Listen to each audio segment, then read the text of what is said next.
Hey everybody, welcome back to Thistle Hill Farmstead.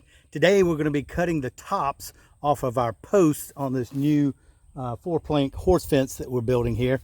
And behind me you see the kind of little rig that I've got to do this. I've got the generator that I purchased off of Facebook Marketplace and kind of refurbished. If you haven't seen the video on that, I'll put a link in the description below, so catch up with that video and you'll see how I got that generator and how I got it working. And I've got my skill saw and I've got a jig that I'll show you in just a bit that goes on the fence post and then helps me to cut each of the posts exactly 4 inches above the top rail. So let's do it. Here's my setup for cutting the tops off of my fence post. First, I created a jig that sits around my post and gives me the proper height. So off the top rail, this is 1.5 inches, and then my saw blade is 2.5 inches up. So that's going to give me 4 inches from the top rail with the height of my post. And I just move this little jig from post to post and I should be able just to cut it.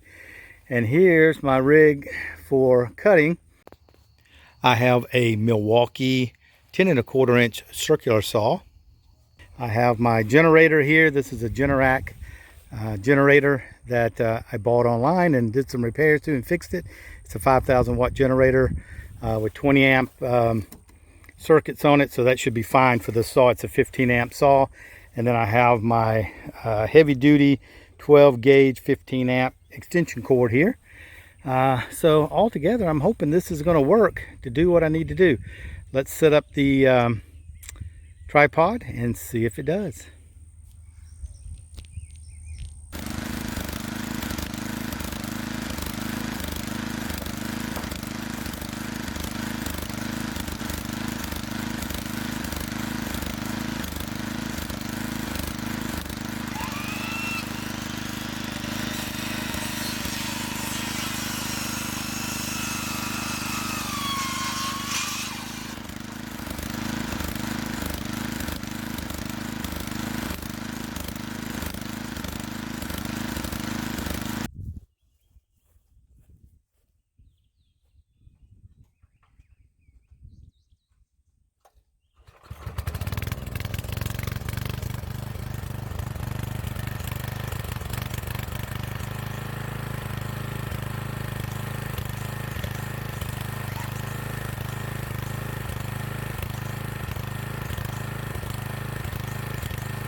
In addition to this jig letting me cut the post top 4 inches from the top rail, is it allows me to set the circular saw on top of it, and it holds the weight of the saw, so I don't have to hold the saw up in the air and hold the weight of the saw.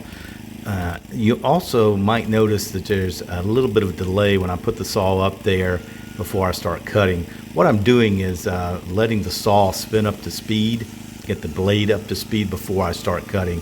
And with the generator, there's a little bit of a lag in the time that I pull the trigger on the saw and the time that the saw actually gets up to speed. So that's what you may see, a little bit of a delay in when I put the saw up there and then when I start cutting, but that's what it is.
Well, there you go. That was trimming the tops of our fence posts with that little jig that we made, and the generator that we picked up on Facebook Marketplace.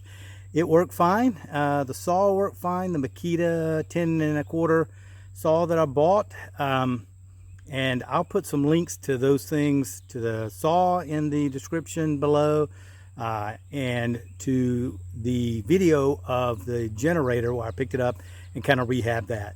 So, man, I'm filthy, sawdust all over me, but I'm glad to have that done. And now all we have to do to finish up the fence is to put the face boards on all of the seams.